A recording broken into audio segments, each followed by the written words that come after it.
When I graduated from 5 years of architecture school, I thought I was fully prepared for the industry. I had spent years mastering design principles, perfecting my renders and learning how to present my ideas in confidence. But the reality of architecture? Not what I'd expected. There are a lot of things that nobody talks about when they're working in an architectural practice. Things that can make or break your experience in the industry. In this video, I'm going to share the 3 surprising truths that no one has ever told me before I started working into architecture. And to help you build a portfolio to land your first job, I'm giving away a free download of my own architecture portfolio that helped me land my first job. The link is in the description below. You ready to talk about it? Let's go! Hey everyone, welcome back to the Juices channel. My name is Justin and I've been working in the architecture industry full-time for almost more than 3 years now, and I'm planning to get registered to become an architect in the next year or so. So I've been in this space for a while now. When I landed my first job, I thought I was ready for anything. But within the first few weeks, reality hit me hard. I quickly realized that what I learned in architecture school was only a small fraction of what it takes for me to succeed in the real world. From dealing with tight deadlines, low budgets, client expectations, to navigating office politics and construction mishaps. There was so much I had to figure out on my own. Now I want to share those lessons with you so that you'll be more equipped and more betterly prepared than me as you step foot into the architectural industry. Here's a quick breakdown of what I'll cover. Number 1, documentation is more important than design. Number 2, communication with everyone is key. And number 3, never stop learning. These lessons will help you transition smoothly from university to the professional world and set you up on the pathway to become a successful architect. You've already gone through the hard times of architecture school, but now you're stepping into a whole new level. Truth number 1, documentation is more important than design. Here's the first thing that no one ever tells you. Design is exciting, but honestly, documentation is where you spend most of your time. In university, for me specifically, it was RMIT based here in Melbourne, Australia. It's all about the concepts, the renders, the storytelling, narratives. But once you're in a firm, the focus shifts into the technicalities of actually making a building from scratch. Technical documentation, drawings, floor plans, elevations, a lot of coordination. These are one of the main reasons why companies hire fresh grads in the first place, because they need the manpower to support the ongoing projects, not so much your creative ideas. Just yet.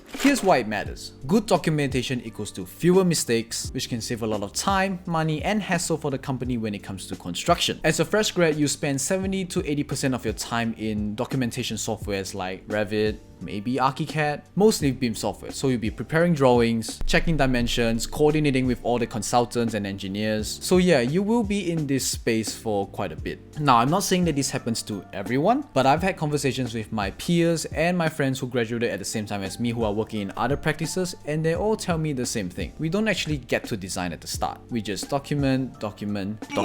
Now, this was my wake-up call. When I first started working, I was so eager to design that I didn't really fully grasp how important documentation was. I made a lot of silly mistakes, missing out on key dimensions, not drawing things according to the Australian standards, and just overall being very careless. This was because I've never had to be really specific with my drawing intentions back in university, and this has led to one of my first ever projects that I was a part of to have massive issues. Errors in the drawings caused delays on site, and eventually the firm money. Thankfully, my bosses were really kind to me and they let this one go. Lesson learned, a brilliant design won't mean anything if it's not backed up by solid documentation. And here's a pro tip. If you're not confident in technical documentation just yet, I would suggest spending extra time improving your Revit or your AutoCAD skills. It's honestly a game changer for your experience in the industry. From my experience, some practices in Melbourne actually conduct Revit tests for all fresh grad applicants just to see their proficiency in the software itself. So practice as much as you can so that you can enter into this test with confidence. Truth number 2,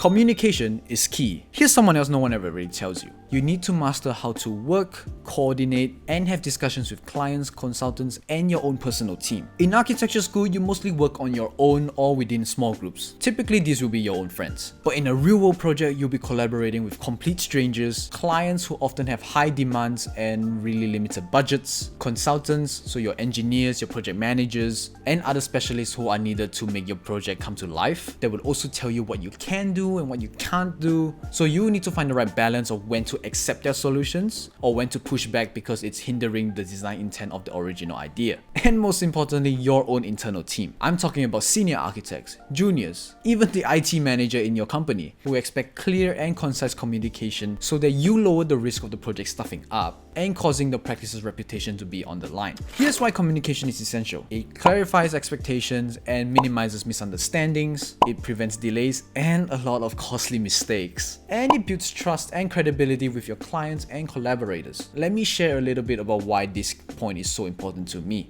I'll never forget a project where I accidentally misinterpreted a client's request. I didn't clarify the brief, which led to me spending so many hours working on something that wasn't even relevant. The results: a frustrated client, frustrated boss, a lot of wasted time, and unnecessary revisions. From that moment on, I made sure to confirm design briefs before starting, follow up with detailed emails on document conversations. Having everything in black and white is crucial in not just our industry but just any industry at all, because it acts as protection for yourself in case something goes wrong. And also checking regularly with everyone just to make sure that the project is still aligned to expectations. Pro tip for this truth: as you go into the industry, develop a habit of being willing to ask questions and confirming details. It's better to ask twice than to assume and get it wrong. But also be strategic in how you ask questions. If you have a query, I would recommend compiling a bunch at the same time and then asking the relevant authority all at once. Rather than asking one, then 10 minutes asking one again, and then 10 minutes asking one again. People's time and attention are really important, so be mindful for them too. Don't ask questions just as they're about to enter into a meeting or when they are locked in to get a submission out. I made the mistake of asking a lot of questions at very wrong times at the start of my career, and let's just say that person is quite annoyed at me at the moment.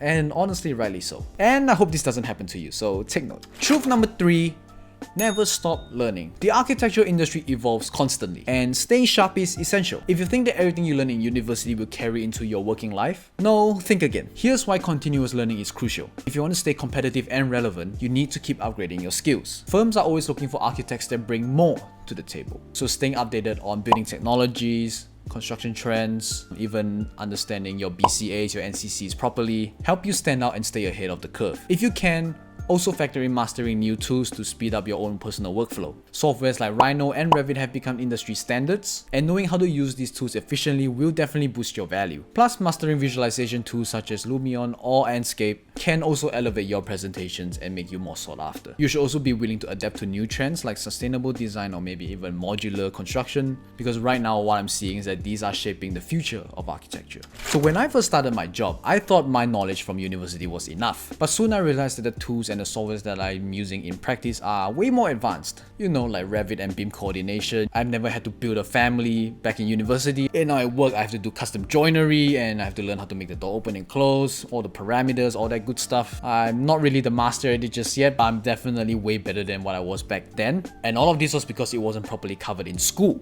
Let's just say it wasn't all about pretty renders and good design anymore. So yeah, I would set aside time just to polish up on these skills if you're really interested in it, of course, because it will definitely give you the upper edge in the industry. But yeah, it's all up to you. Alright, now that you know about the 3 things that no one actually tells you when you're working in architecture, you're better prepared to face the challenges that lie ahead. Has this video changed your conception of what architectural work really is like? And if this video helped you, make sure to hit that like button, subscribe, and turn notifications on. Once again, I have a link to my own architecture portfolio as a fresh graduate linked in the description below, so do download it and use it for reference if you are currently looking for a job right now. I love all of you and really want you guys to succeed, so take this as a token of my appreciation for you watching. Remember that I'm supporting you wherever you are in the world. Drop a comment down below. Which of these truths surprised you the most? And what's been the biggest challenge for you after you step into the industry? And if you're actually just about to start architecture school, I have a video linked here discussing the harsh truths about studying architecture, as well as a video discussing architecture salaries in Australia specifically. So check these videos out after this one. Thanks for watching. See you in the next video.